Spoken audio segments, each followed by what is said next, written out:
Hey, Ranni here. Shall we make a game? Let me explain.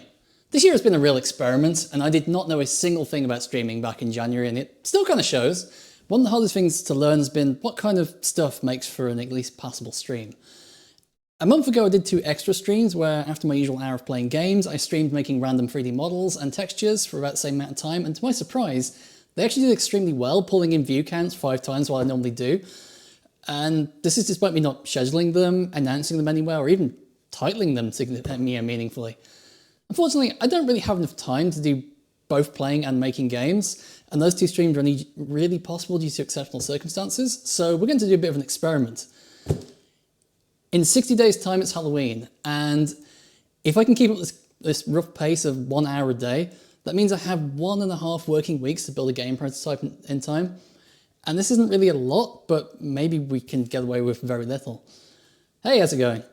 So what I'm looking to build is a very simple point-and-click style affair based on a dream I had at some point. So you play an elderly person who lives alone in their apartment, which looks vaguely like this to the scribble I did once. And one night they are woken by the appearance of an angel.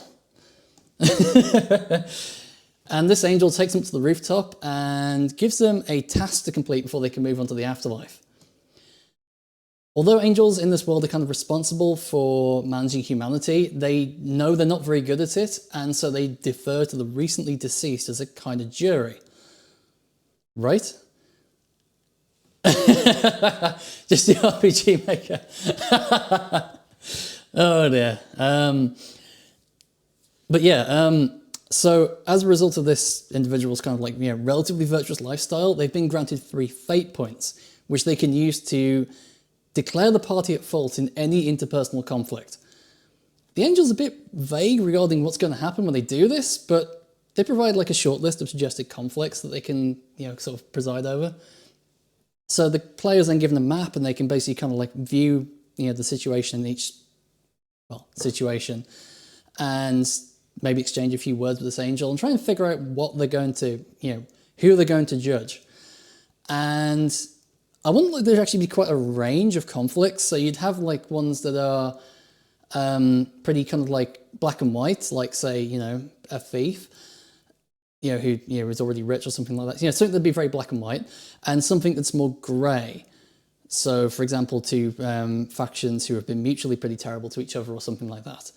But at the same time, there'll also be a bit of a sliding scale of severity. So maybe you'd have something as mundane as someone eats crisps too loudly in the cinema, and maybe at the other end you'd have, a multi-generational spree of financial crime and assassinations. But the important thing is that there is something more going on, and maybe by seeing how the angel kind of reacts to your choices and the questions you ask as you kind of survey the scenes, maybe you can figure out what's going on and figure out how to get to the right ending. So that's the vague game design. But the next question is, we already said RPG Maker, but how the heck are we going to build it? So I do actually have quite a bit of experience with Unreal Engine 3, Unity, and a few lesser known engines. But I'd like to experiment with something a bit more, crazy. So there's not much to see here, but this is a software renderer I've worked on and off for the last week or so. It's actually pulling 60 Hertz, you can't really tell because the camera's not moving. But it can just about render roughly DS or PlayStation 1 level graphics. It's currently running in a browser, but it's written in C, so it can cross-compile to, say, Windows or Linux as native applications. We'll figure that out as we go.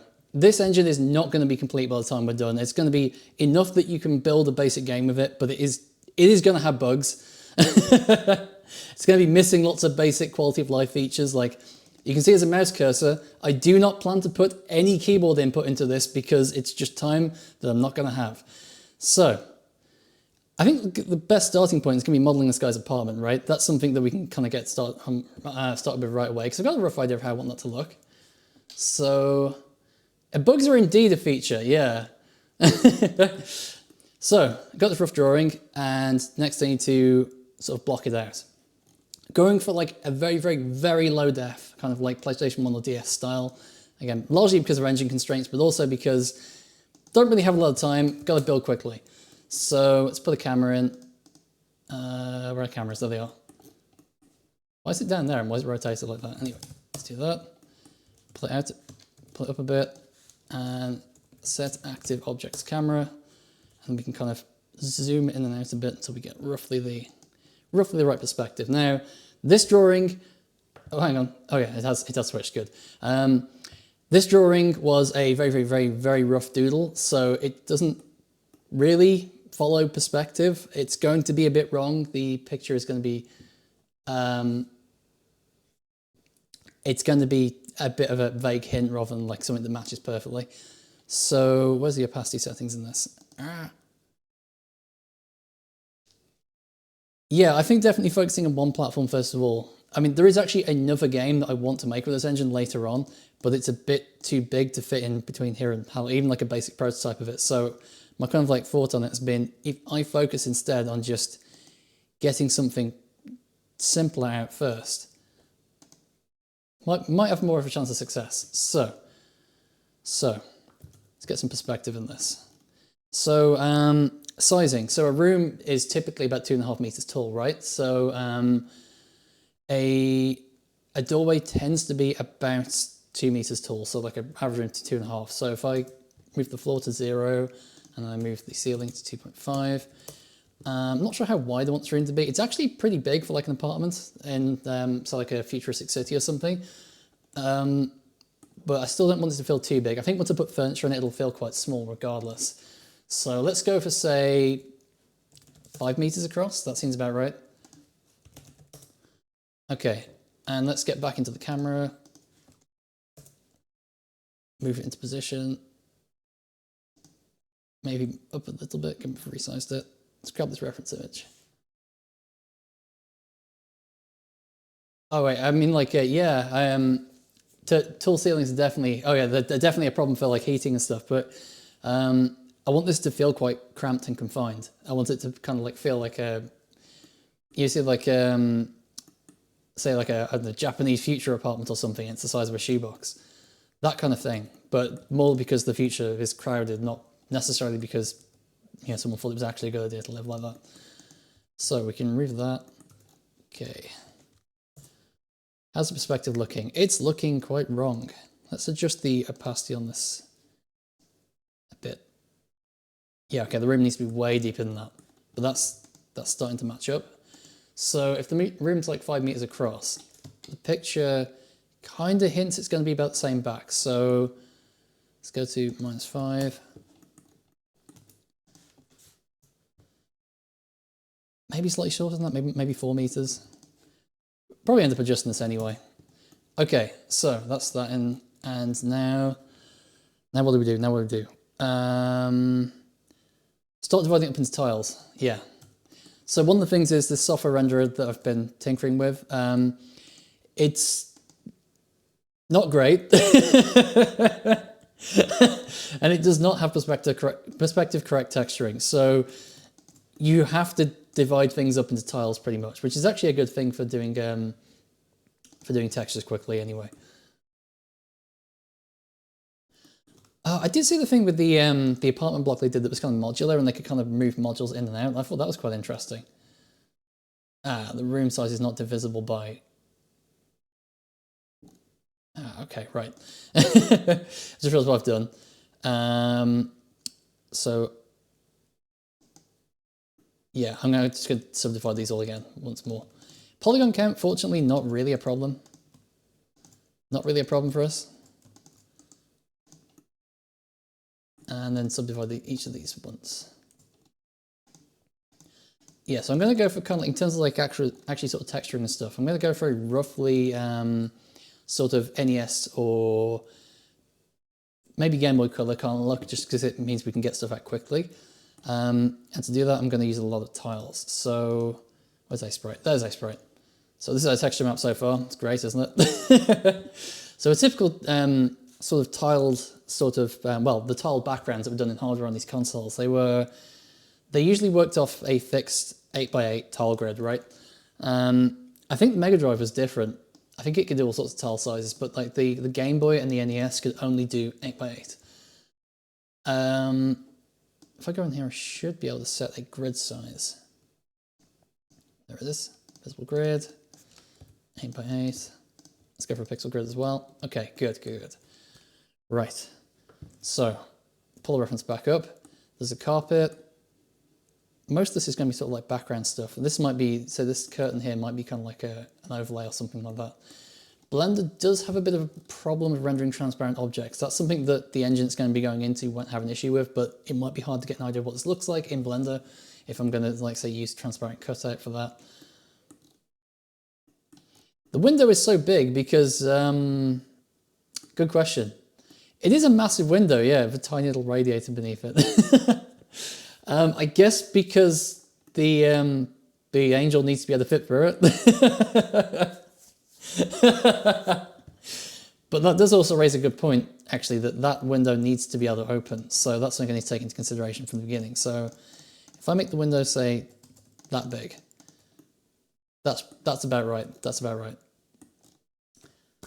So start texturing some bits and pieces. Unfortunately, it's a futuristic city. I don't know if it'd necessarily have a chimney, but all I'm going to say is about this character who we're going to be interacting with. He would definitely be on Santa's naughty list. Oh, like a digital chimney, like digital fire at the bottom of it. Okay. Start drawing out a window frame. One of the things I always find really hard when it comes to sort of doing texturing and stuff is getting over that kind of, well, that might be revealed later on, I think. And you find out just what sort of person he's really being visited by, because there's complications. So I think I had like I've got like the windowsill kind of coming out to the side, so I need to texture that in. Well, sort of. They're not a person you want to be visited by by any stretch. I wonder if I can get away with just flipping this horizontally, so I don't need to texture more than one. It'll help a bit with kind of like keeping that classic look. I want to try and avoid purple because I always make things purple. I've gotten it's a bit of a crutch for me, is purple. Everything ends up that color. But it's going to be at night, so we're going to go for kind of like a desaturated kind of blue blue tone. Maybe I can get away with fewer than 8 colors. I tend to go for 8, but we're going to be going for like a more kind of like very sort of NES look, just to kind of save time really more than anything else. So maybe I can go down to 4. The light's going to be coming from behind, yeah, because it's going to be like a lit city outside. So let's go for a bit of highlight right there. Hey, if you're good at that kind of stuff, maybe there's just a different career for you now. Maybe something like I don't know, something where you have to figure out things quickly, or is it just movies? Okay, I'm gonna turn that pixel grid off because it's really annoying actually. I'm thinking most of the light's actually gonna be coming from below because we're gonna be high up. Hey, that could be pretty cool. Yeah, it's definitely worth kind of like doing all your creative stuff. Yeah, you mentioned a D&D game just. I mean, I've never done it, but it looks like a lot of work. I know a few people who've hosted D&D, and it looks like a monstrous amount of work to do. Oh, that's cool. That's cool. I think that's how, I mean, it's ended up in a bit of a sore place, but I've not played, but Disco Elysium, I think that actually kind of came out of D&D sessions, right? I think they actually sort of came up with their own fictional universe for the D&D sessions and then basically built a whole sort of game around it. I'd still think that it's probably worth trying because it's so influential, isn't it? It's had so much of an impact on the world at large that it's kind of like having not seen Lord of the Rings, you know?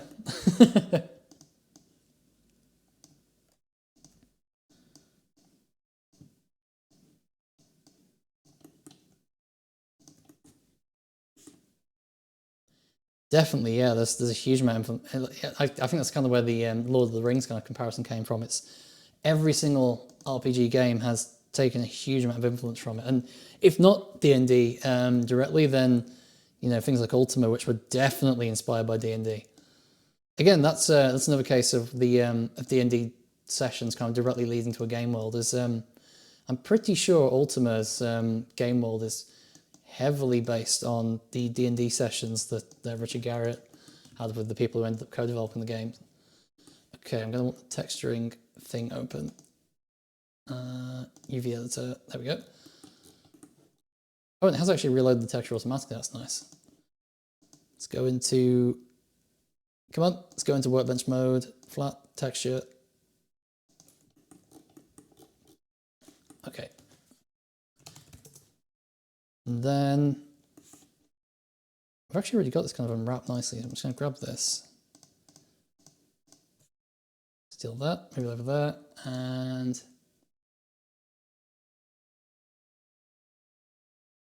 sounds good, sounds good. Yeah, it's something I'd like to try at some point. It's just, I'm aware of just a huge time investment it actually is to get involved with a campaign and things.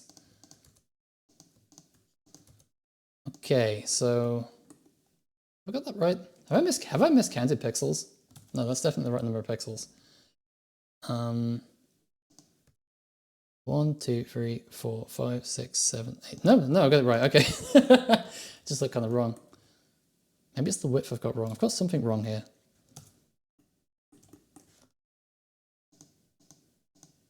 No, it's definitely right. Oh, wait, it's the dividing line down the middle. That's what's wrong. Okay, there we go. Oh, right. I didn't know people did one-shot D&D because the only campaigns I've really seen people get involved in are kind of like more long-running things where they, at the very least, going to them for months. I didn't really know it was possible to do kind of one-shot like that.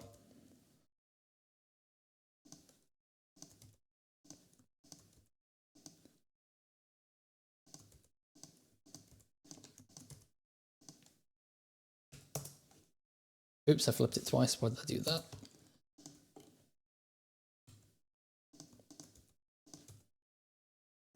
Okay, all right. Doesn't look like much. There's our window.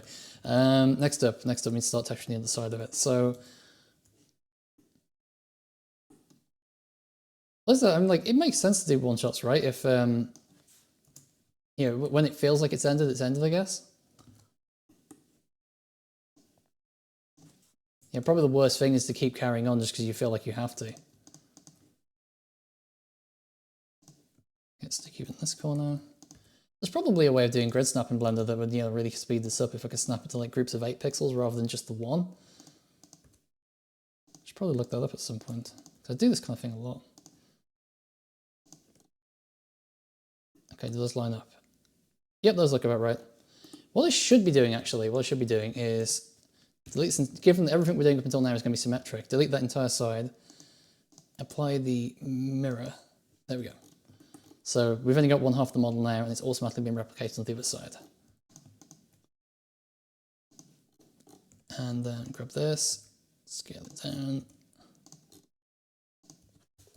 Probably could have done this actually faster, starting with the tiles rather than starting with the room and then splitting it into tiles. Yeah, looks about right actually. That looks about right. And then this one here, we want textured with the exact same one as that one next to it. So grab that. There we go. Remerge all the vertices, there we go. And then we're going to do the same with this. I've misaligned that, there we go.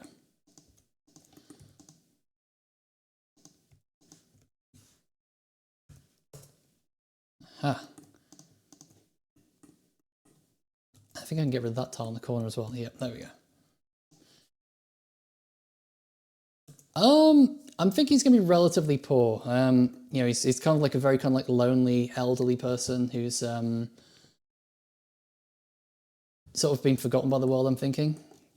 I'll be honest, the kind of night before I had the stream, I watched a movie from, I think the 1950s called 12 Angry Men, and I think it definitely had an influence. This character is very much based on the elderly gentleman in that game who, movie, who kind of had a very lonely perspective on the world because, well, he almost kind of felt he'd been left behind. And when, should I get into spoilers for like a 50-year-old movie, I guess? When they're kind of discussing why an elderly man might make something up, he's like, well, they might feel lonely because he knows what that's like.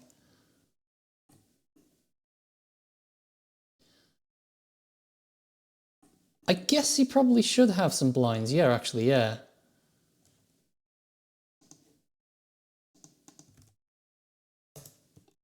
Yeah, you make a great point. I mean, like curtains, well, they would kind of like fit the sort of, elderly apartment vibe, and they might be able to flap manically in the wind. They don't necessarily fit the future vibe. I guess it's one of the things where I kind of have to decide whether I'm going to come down harder on the future aspect of it or the kind of like elderly apartment aspect of it. Now, one of the things is we're going to be visiting a lot of other locales during the game. They kind of like see all these kind of like conflicts play out. Well, I think one of the environments we're going to be visiting is going to be a very kind of like upmarket, futuristic, rich environment. But this is not going to be one of them, I don't think. Okay, so yeah, I need to get this all the way into this corner. So I'm actually going to make a duplicate of this. So one of the things I need to be careful of here is I need to start leaving gaps between the tiles. And the reason for that is my software render isn't very good, and it's it has precision problems, and they might not be fixable. They really should. They really should. I noticed the whole thing where a lot of studios are very careful not to let sort of fans mix too much with the developers, because it's actually, in some cases, there's a kind of a fear that if a fan realizes that their idea has kind of been taken, there's kind of like the litigation angle on it. I don't know how much truth there is in that, but I know that's kind of a common, it seems to be a common thing, isn't it? Separating the two for that kind of reason. Okay, this one here, I really should have done a better job of sizing these before I diced it into tiles. There we go. That's the corner piece. And, oh yeah, I'm going to need to make another tile to kind of go between these two. So it's probably, yeah, it's going to be just the edge of that and kind of stretch along. Well, I mean, probably the most kind of like, this is not really the same thing, but a case I can think of where it was really tragic is the guitarist of Pantera was murdered by a fan who thought who had psychotic delusions and thought the band was stealing ideas from him. But I don't expect anything like that to happen. Okay, I might put a bit of a pattern on these, a bit of wallpaper pattern just to kind of help it sort of pop a bit. When I put curtains on this thing, I need a bit of shadow over it, but given I've got like separate tiles for that, that's going to be fine to do later on. Okay, let's lead this down to the floor. We're going to have stuff in front of this, so I might need a different tile that has a bit of shadow in front of it. So I'm going to do that now. There.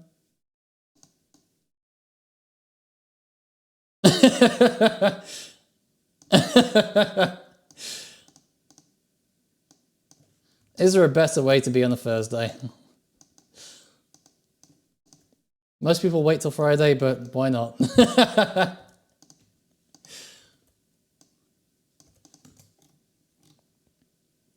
Okay, let's fill these in there.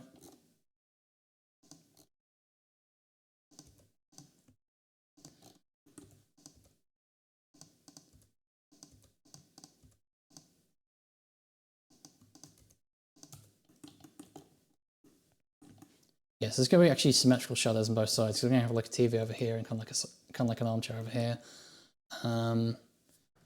Right. These two, we're going to texture these the exact same. Oops, texture these the exact same. So I'm going to, oh no, I'm not going to overlay them on top of each other because I haven't snapped them to grid yet.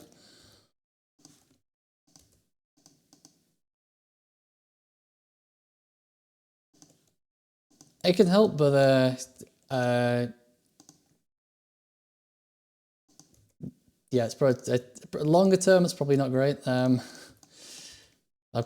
you pull yourself out of that.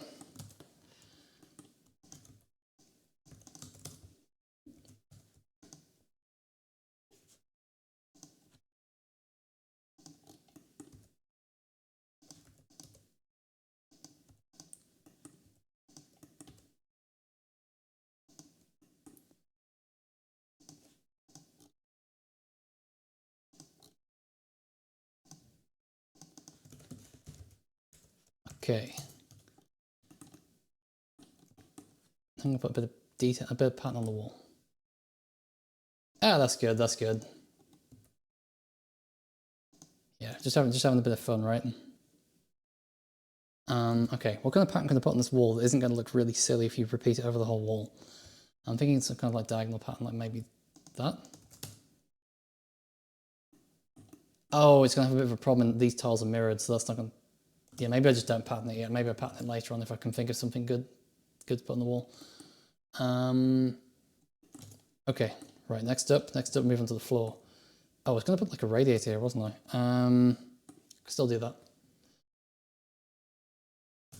Yeah, it's something I've actually tried to do like textures like that before. I was doing kind of like a haunted sort of mansions texture set, and making a wallpaper texture that is like this kind of like low res is really hard because it needs like a pattern on it that. Right, so the thing is, I'm just gonna grab them and hinge them open.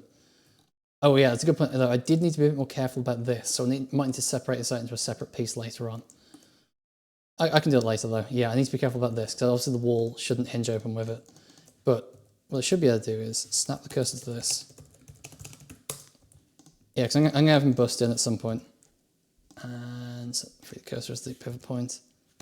No, not scale, rotate. So yeah, so you can kind of like hinge them open like that, or like that. Another actually feature the software render is missing is backface culling. So you can always see back faces.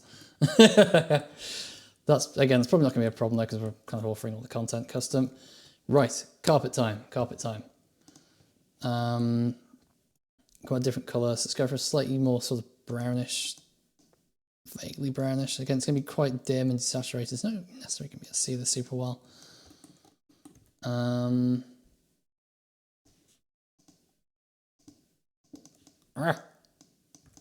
yeah, I could be using the rectangle tool, couldn't I? Yeah, there we go. And let's make a few more shades of this. It's really quite dark. Now, one of the things is, one of the conventional wisdoms with 3D modeling is that you generally should avoid like complete black, and the reason for that is that kind of light is multiplied on top, and if you have a completely black texture, it doesn't matter how bright a light you shine on it, it'll always be black because black is 0, and anything multiplied by 0 is still 0. However, this engine has no lighting. It's all textured in, so that's not a problem for me.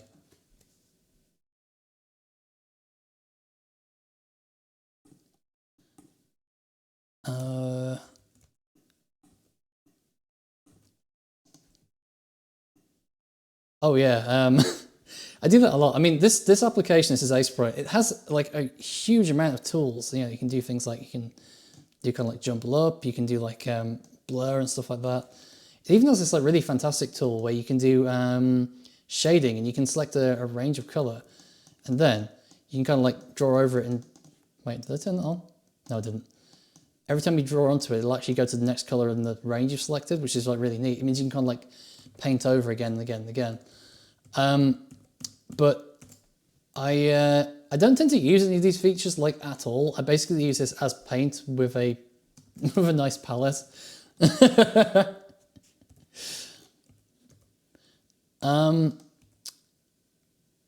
I will mention I found graphics tablets hard to use with this software. They do work with it, but I found them quite hard to use with it because it's, you know, it's on a grid. You want to be precise and kind of like, you know, say, doing very specific patterns to give particular effects rather than necessarily doing like a smooth freehand thing. It can work, but it doesn't tend to look great. Okay, start kind of curving this in because we're going to have like, say, furniture on top of it. Do a nice little shadow around it.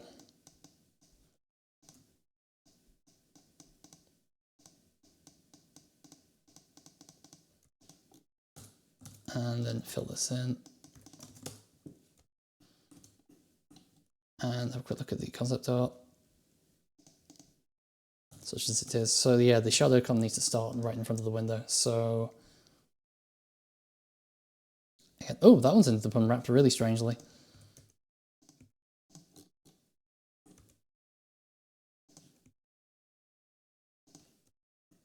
And that's the wrong way up.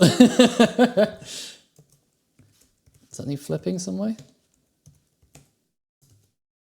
No, that's still the wrong way up. What am I doing? What am I doing? What am I doing? That's the right way up. Oh, I've got a light pixel in the corner. That's accidental. There it is. Right, and then I'm going to need to extend this down a bit. Grab this, stretchy, stretchy, stretchy. And then I'm going to wrap these two using the next tiles below, and then I'm probably just going to copy paste them along. If I bring up the concept art, I did have a carpet on the floor. I might do a texture for that, just to kind of fill it in. It's meant to be kind of like the base carpet. There's going to be more of like a rug on top of it. One of the things is because it's meant to be extremely dim and kind of like dark in this room, maybe a bit sort of dirty and sort of dingy, you're not going to be able to see a lot of detail anyway. Yeah, the more important thing is going to be kind of like where the light falls. Let's put a lot more shadow into this actually. What I have found generally when I kind of like do texture painting is I tend to be a bit gentle with the shadows, and then later on I go in and adjust the palette and really make it pop a bit more. So let's get this down.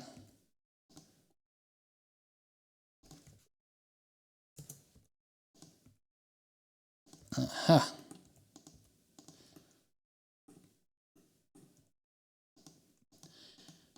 Kinda, yeah. So like in the sort of concept art, because like the thing is the kind of like furniture is kind of arranged so it doesn't block the windows, and that kind of means this sort of shadow, which is going to be cast by the furniture, kind of needs to be dictated by where the window is. I'm also trying to stick to a tile grid just so I can get the stuff produced more quickly. Ah!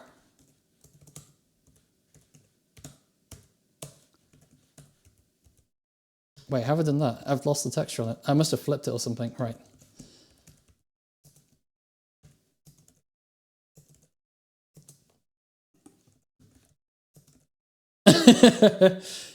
Quite possibly, yeah. Okay, this needs to be darker. So I'll go in here, and now one of the things I really like about pixel art is the fact that it tends to have a palette, meaning that you can come in here and you can kind of just really adjust the colors after you've decided where you want them to go, and now you can decide exactly how you want them to look. So I'm actually going to do a fourth shade here just to get a bit more brightness out of it. Well, it's not actually the carpet that's thin and long. It's the light falling on it that's quite thin and long. It's just because this is going to be kind of like there's going to be furniture here, so I kind of want shadow around the edge of it. Okay. Next up, I'm just going to do a texture for this. Really simple, really fast. So it's got like a bit of an edge on it, some kind of like pattern on it, and then just a thing in the center. So how many tiles wide is it going to be? It's going to be about 4 tiles wide. So it's going to be mirrored as well. So we don't need to draw the whole thing really. So let's do a rough. No, it's good. You're not annoying at all. It's good to bounce off ideas off people, and like ultimately, if people are like looking at it not quite getting it, that usually means I haven't communicated it correctly. Oops.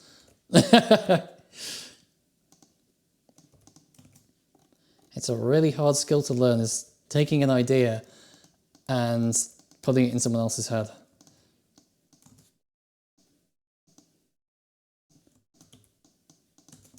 Okay, this is going to look really bad, at least for the start. So how far back does the carpet start? So maybe one more tile. No, we'll start it there. Right, this carpet's going to look really bad, but then we're going to go back in and do all the detailing on it.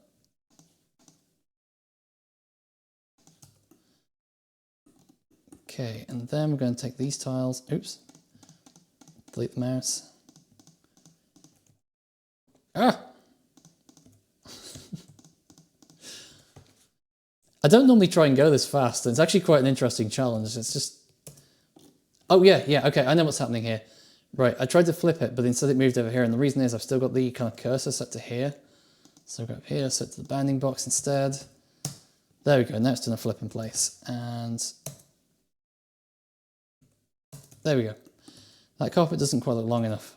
It really should be a bit longer than that. So maybe I need to make a repeating section of it.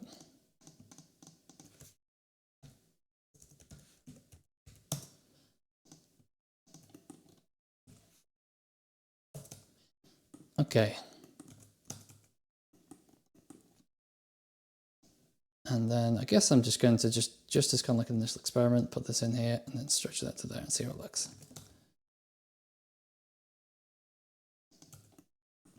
Okay, that's roughly the outline of where I want it to be. Obviously that does not look anything like what it's supposed to. I'm going to widen this kind of, I don't know what the good term is for it. Oh, it's all the various parts of the shadow. Like you've got the penumbra, what's the other one? Oh, what are they called? I've completely gone blank on this.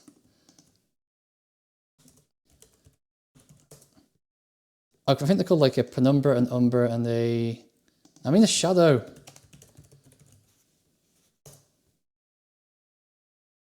Umbra, there we go. Umbra, penumbra, and antumbra. That's what they're called.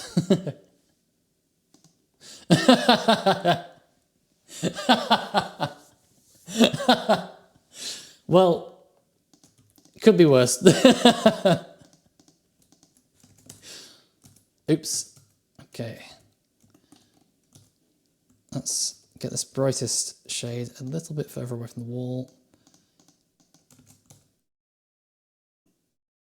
Okay, it's looking a bit more like it. I might also come up with a different palette for the carpet itself, but for now I'm just going to copy this one down. Right, so these are now on their own palette, and I can adjust that independently. Now, it needs to be shaded a bit at the edges, so let's put that in. And that's one. And then that. I'm going to go for a bit more of a shade down there.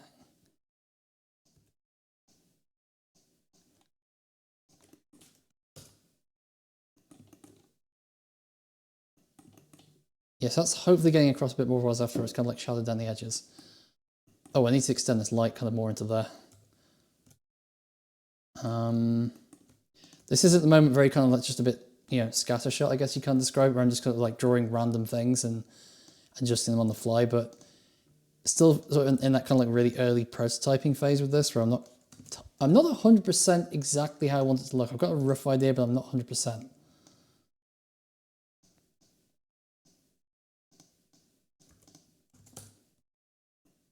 Oh, that's gone a bit wrong. Okay, I think we just need to kind of arc that around there a bit more so it kind of blends a bit more naturally into the next section of it. Okay, we take the corner of that, where is it? There it is. And just chisel a bit of shadow out of that. That's closer, it looks a bit weird, I'm going to have to adjust that and come back to it, I think. I've just been doing this years as the only thing.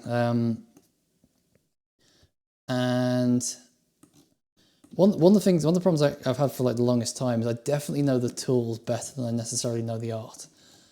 There's quite a difference between knowing the tools and knowing like the kind of like art of like color and composition and things like that. That's the bit that actually takes a long time to figure out. Okay, in the corner up here, this needs a bit of a, I'll call it like this. Let's soften that up a bit towards here, so it's kind of the light's kind of diffusing a bit. Okay.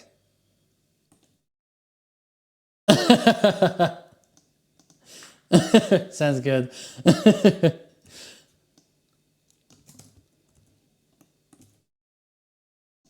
The only problem with like an ideas guy is you kind of end up with Peter Molyneux, who's an interesting chap, an interesting gentleman. Okay, so I need to add some shadow along kind of the top of this. So I'm actually going to intrude into the kind of the rug texture bit to turn into a.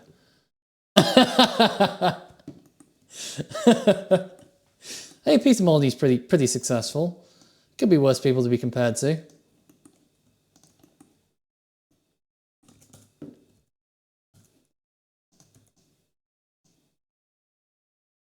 Let's put a bit of shadow under here, because I know sometimes these kind of like have a raised kind of outer section. All right, okay. Next up, we're going to adjust the colours on this. So where do I want to go with the colours on this? Let's go for somewhere between this and this. Somewhere that's a bit more, well, somewhere between the earth and kind of the kind of earth tones of that and the kind of, you know, very blue tones of that.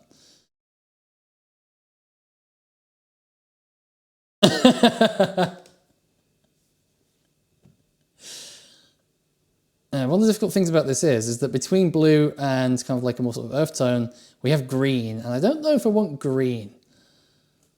So it might be a matter of we just pull it slightly towards the green, just a touch, and then drop the saturation a bit. There we go. That's getting there, that's getting there. Do I put a bit more pattern on this?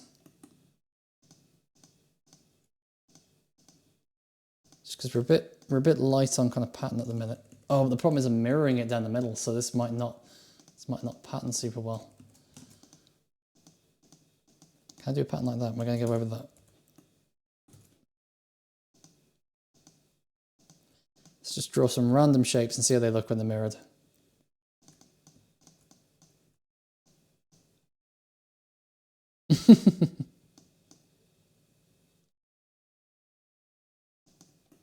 I'm trying to think which Rowan that is, because I immediately went to Rowan Atkinson, and I'm not sure it's that one. I don't remember anything where he ever went, you know, unbelievable. What I did think of was a game called oh, I actually crossed two games together, because Rowan is in Tales of Xillia, and Sheria, who goes unbelievable, is in Tales of Graces, and they're two very different games, very separated. Same series and kind of the same time frame, and I'd argue a vaguely similar art style, but oh, I think I've not seen that. I'm gonna have to look that up afterwards. I don't have a great track record on looking things up when I said I'm going to, but I'll try.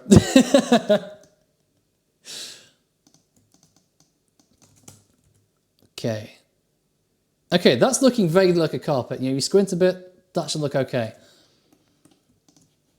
Let's drop the brightness of this a bit, because it's a bit too bright. Given it's, you know, lit primarily by light bouncing off the ceiling, it should be quite dark.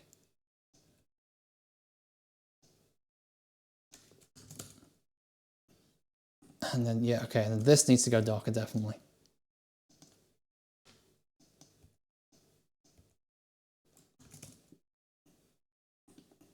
All right, okay. And then this wall can go a bit darker too.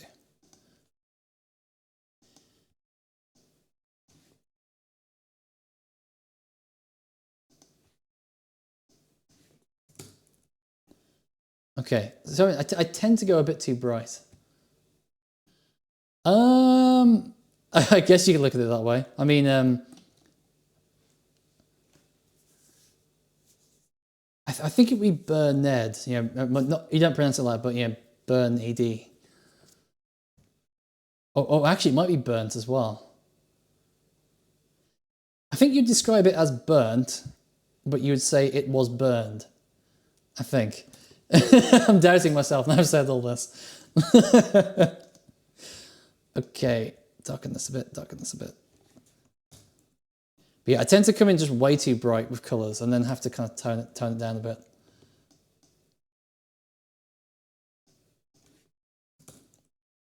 Okay, now it's starting to look like kind of like moody cityscape. Furniture. Furniture is next. So we have big armchair. How big's a typical armchair? It's got to be a couple of meters across, right? I think if we go for like three, yeah, it's got to be 3x3 tiles, so like this much here. Now, I'm not going to be able to stick to my 8x8 grid here, as I think a chair made out of half a meter tiles would look a bit strange, it'd look a bit Minecraft. Whereas what we're going for is more kind of like Super NES or Game Boy or PlayStation, you know, early PlayStation 1. So yeah, I'm going to take this as kind of like a baseline, but I'm going to model something completely different off it. And I'm going to do it in a separate object because If I modelled an armchair here, it would appear here because I've got the mirroring thing turned on. There is a good reason I've still got that turned on. It's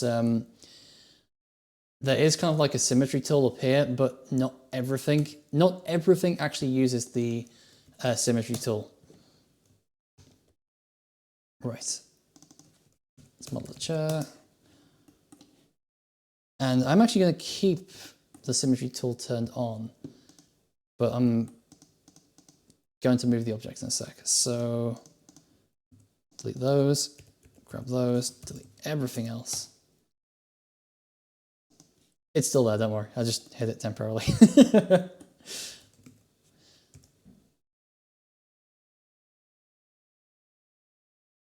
Oh, that's a great idea. That's a great bit of dystopian sci-fi world building. Hey, with those kind of ideas, your D&D campaign's probably going to be pretty cool.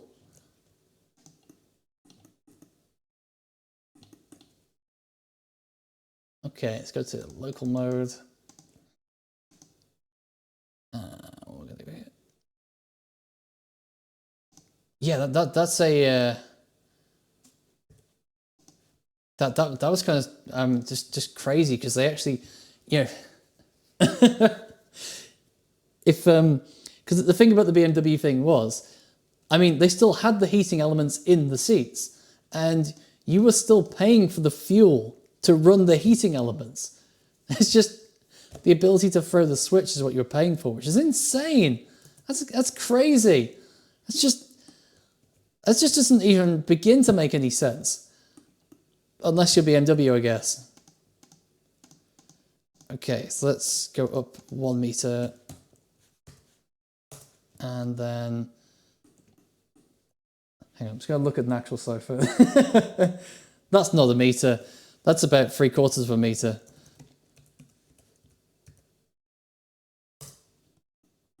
And then we're going to extrude the back up a bit. So we're going to go up about, what is that about? Yeah, it's about 3/4 of a meter again. Oops, no, we're going to extrude, not move. Ah!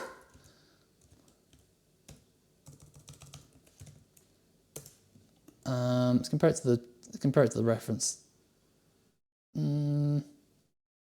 That's slightly too tall. So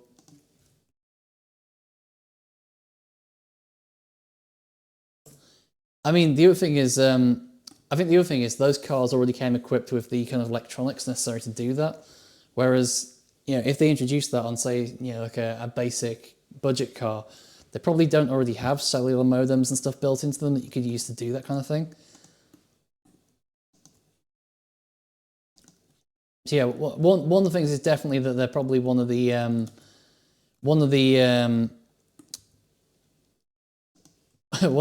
trying to think the best way to put it, one of the consumer bases who are most able to pay for it and willing. You know, the kind of people who spend thousands on adding a rear view camera and stuff like that. But yeah, I think just the fact the car probably already had all of the equipment necessary to do remote subscription stuff was probably a big factor too. So let's turn snap on, go to vertex, go into there, clean this up a bit. And I need to fill in these gaps. So that's probably about right in terms of size. Let's just compare it to like the reference. Yeah, I think just the angle is a bit different.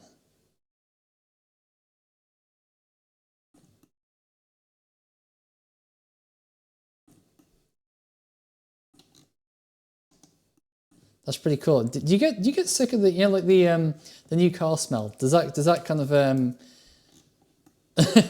I know that people really like a new car smell. Is it kind of like, you know, when you smell it all day for your work, does it become a bit sort of, oh, not that smell again?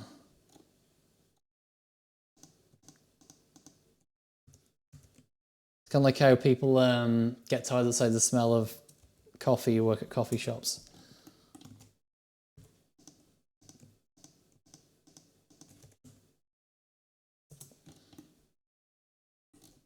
Okay, I was thinking that might be too small, but honestly, I think it's just that the back is too big. Let's grab the whole edge loop actually. Very good at pressing the wrong button today. Oh, really? I guess the other thing is, I guess that there might be an element of kind of artificial smell being added, but I thought it was just the kind of the artificial fibers in the chairs and stuff that was contributing mostly to it. I mean, like even a lot of electronics when you get them out of the box have that kind of smell, and particularly with electronics, when they get hot, it tends to intensify, right? But I guess if there was some kind of artificial perfume being added, I guess it probably would get more intense when it heated up. So maybe it is artificial.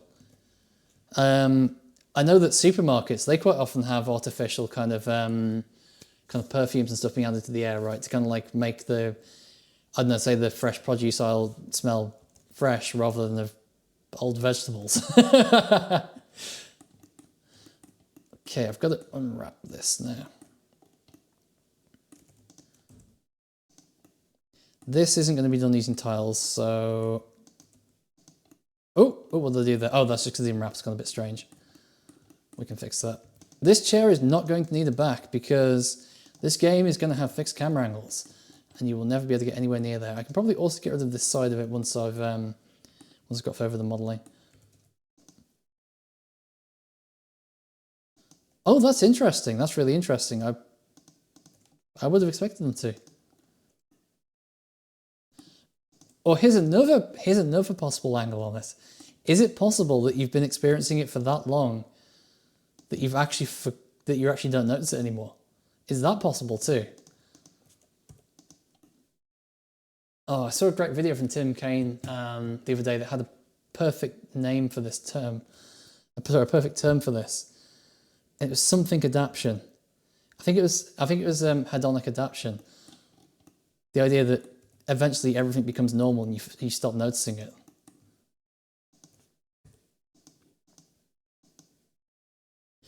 Oh, I guess if you're not doing it every day, yeah, if it's just something you're doing occasionally, I guess it'd be much less likely you'd get used to it. Okay, so how am I going to unwrap this? I could definitely see it, yeah, working in a place like fish processing. That sounds pretty rough, honestly. That sounds like that sounds like the kind of place that would be not fun to work in. That quickly, like one day, that's quite surprising. Dimensions this is 1.5, so 0.75. So we need 1.5 tiles.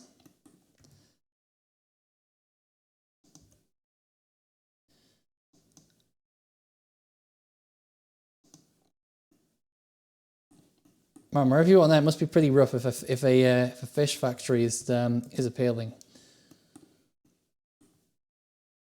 And it's like it's one of those jobs. Let's say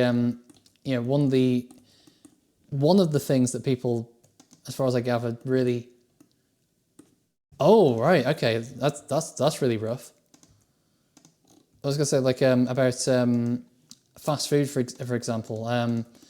Yeah, I know that some people can like who don't adapt to the smell of like the fryers and stuff. They basically lose all interest in fried food because it's just it's such a strong, overpowering smell. It's hard to get out of say your clothes and things. Okay. Why haven't those merged together? Wait, I know where they haven't merged together. Because it's turn blackface coloring. It's actually inside out. That's why. Well, I guess you've never had to lose. That's you've actually got nothing to lose.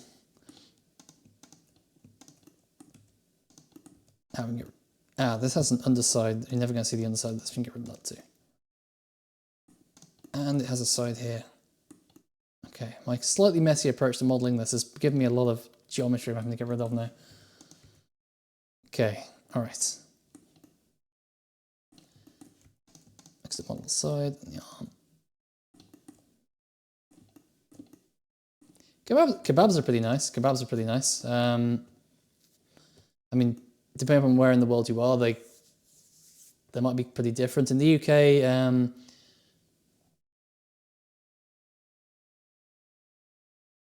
like I say, in the UK, they can be pretty different, I imagine. A lot of what we have over here are, Turkish kebab shops, and they're, I mean, you know, to sort of like a British tongue, they're pretty nice, but I don't know how much of it is, should we say, terribly authentic. I know that Chinese and, you know, what we label here as Chinese and Indian food has very little to do with Chinese and Indian food. It's kind of more just sort of inspired by it. Why isn't this merging? What's going on here? Do I have it upside down? What am I doing? That's definitely the right way up. Why is that not merging with that?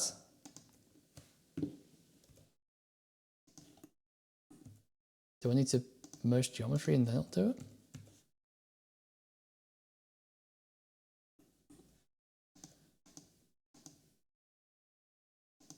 Homemade burgers.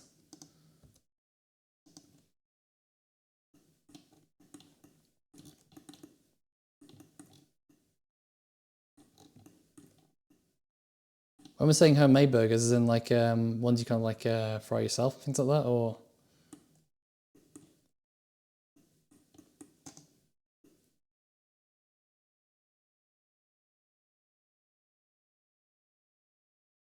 Cogwheels are turning, cogwheels are turning. It's like unwrapping this object should not take this long. I'm definitely a bit fried. Okay, put that there, and I'm just gonna doodle all over it.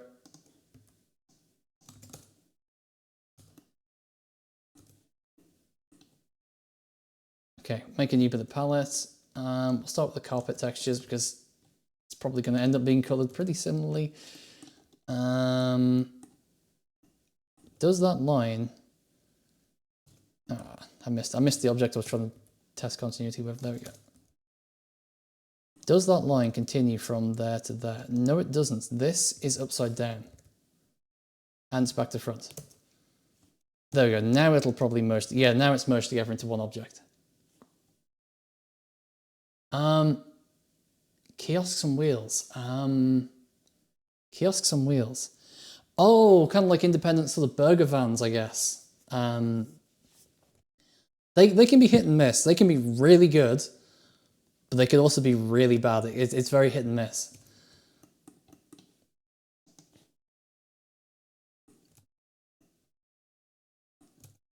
When you find a good one, it's usually worth going back to it a few times. But definitely had my fair share of not so great burger van burgers.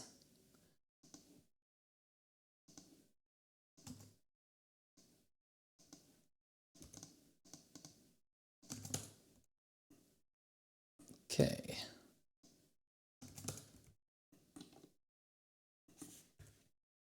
Down to that. Press that.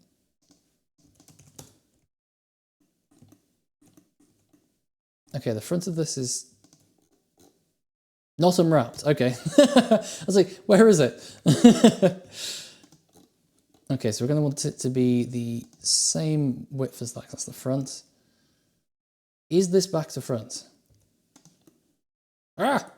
I've got disoriented. I think this might be back to front again. Yes. Get the position.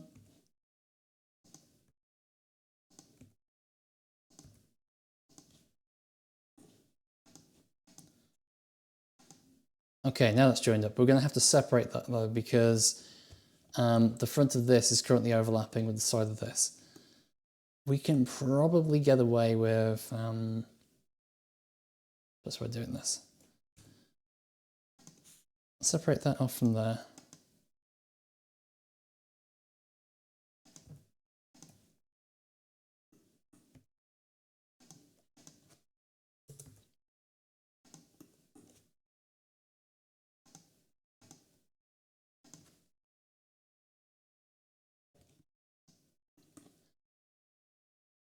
Yeah, I'm gonna guess they probably do. I'm gonna guess they probably do pretty good business because if one gets popular and is in a good spot, they usually get really crowded. I remember place I was working had a kind of like, it wasn't a burger van necessarily. It kind of had like a whole bunch of kind of like hot snacks and stuff. But they had a real problem with, they could not fill the van sort of high enough that it wouldn't be empty by the time it got to the second half of the industrial estate, and it was completely picked clean. In a way, it was nice because it meant you got to have a different thing every day because you just grabbed whatever happened to be left that day, and you got tried a whole bunch of things I wouldn't normally try through that. But at the same time, some days you just want a particular thing and you just can't have it. Okay, that's unwrapped. So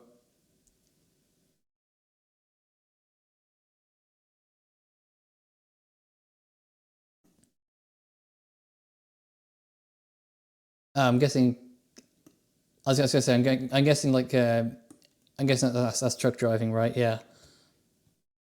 I have heard anecdotally that the truck services in the UK, if it was trucking, can be a bit rough compared to what you get on the continent. Can be a bit underwhelming.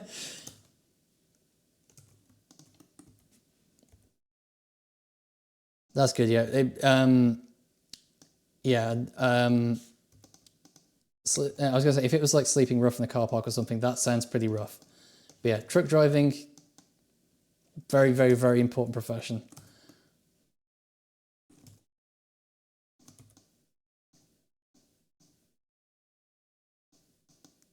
Yeah.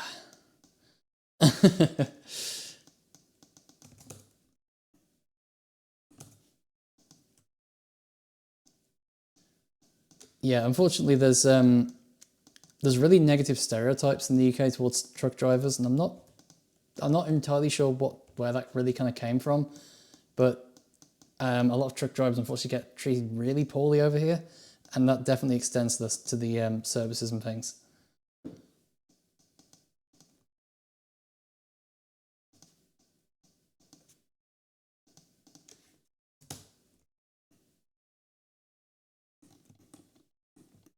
Okay, let's put a bit more shadowing on this. One of the things that I need to think about here with this is that this chair needs to look right, both when someone is sitting in it and when it's vacant.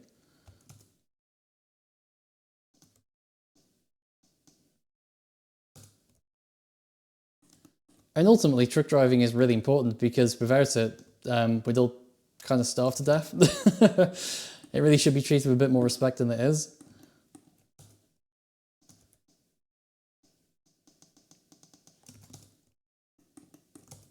Well, that and, you know, the people doing it are human beings. That's kind of important too.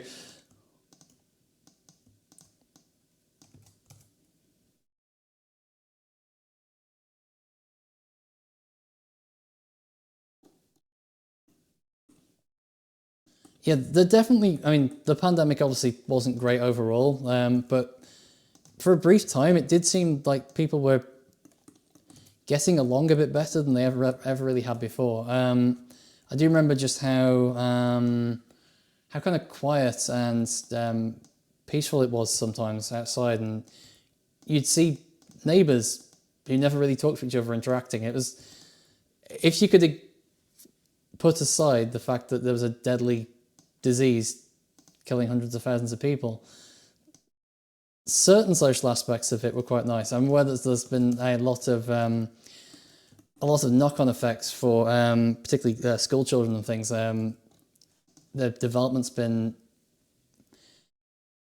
affected quite significantly by the reduced social interaction.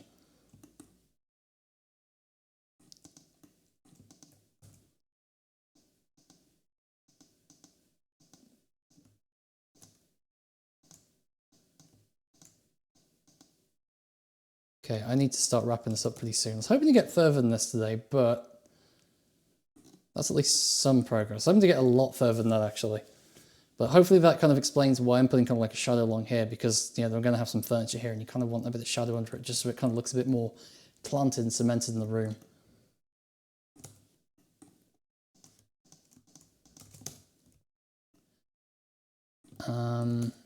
This light color probably needs to get a bit darker. I need to make this like quite dark so that when when someone's sitting in it and they're not casting a shadow on it, it doesn't look weird because it's already pretty dark.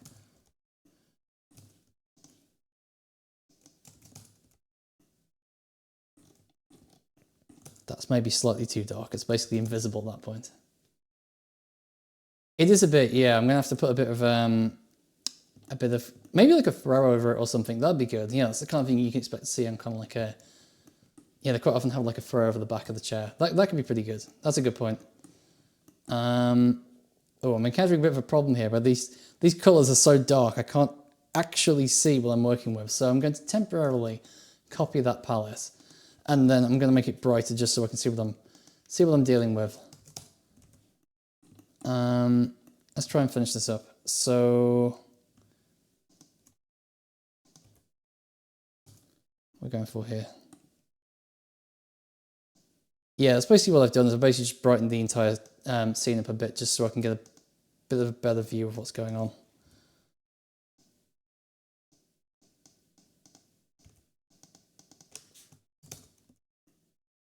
And we're going to put a shadow into this. This is still going to look a bit weird because you know, you wouldn't normally have something lit this brightly by kind of reflected light. You know, sort of bounced light would not normally be this bright. So some of this is going to have to be, I'm going to have to like switch between the palettes to really judge how it looks. Where's the side of this? Okay, it's around there and the arm is that stripped down there. So the side's going to be quite dark because it's going to be in the shadow of the window. So a disadvantage of this approach is, of course, that I'm specifically texturing this for this particular environment. Meaning that if I want to use this chair in another scene,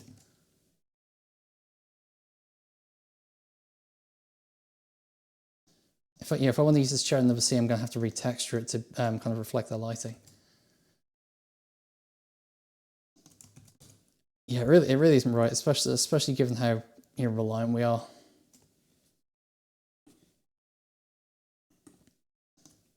Okay, texture along that. Okay, that's starting to look a bit more natural. On there, maybe like that. Yeah, and then we can put a big shadow underneath there because it's meant to be kind of like the arm casting shadow on the side.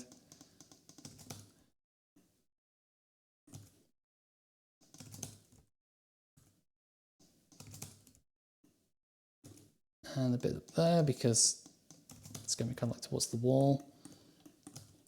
Extends a bit further forwards. And then a bit more shadow around there. Around there. Okay, and then let's do something with this as well.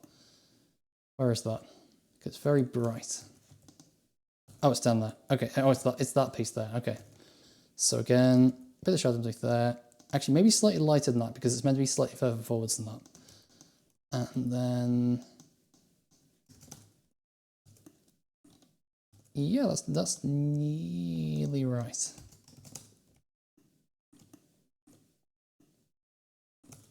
And let's darken the arms a bit. They're a bit too bright at the minute.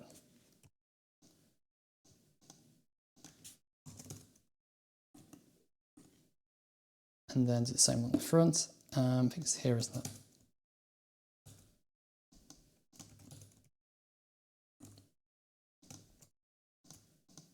Okay. Let's put the old palette back on it.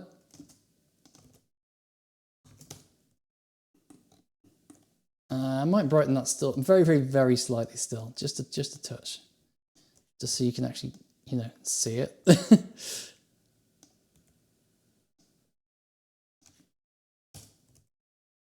There we go. There we go. Yeah, I'm going to need way more shadow over here and to darken these walls a bit as they're indirectly lit. So let's just sort that out.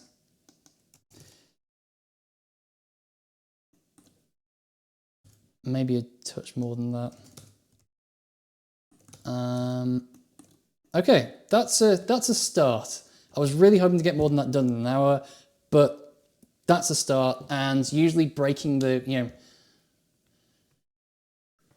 Well, I'm actually going to add a light later. It's just it's going to be turned off because you're going to be kind of like woken while asleep. So it kind of makes sense that the room would be dark. I was also going to be there's going to be one on the ceiling and kind of one. Let me zoom in a bit on that. Oh, there's going to be one kind of on here on the side table, one up here, and maybe the TV can be casting a bit of light. I don't know. But that's going to be where I have to leave for today because I'm 12 minutes over. Thank you very much for watching, and I hope you have a great evening. I'll see you another time.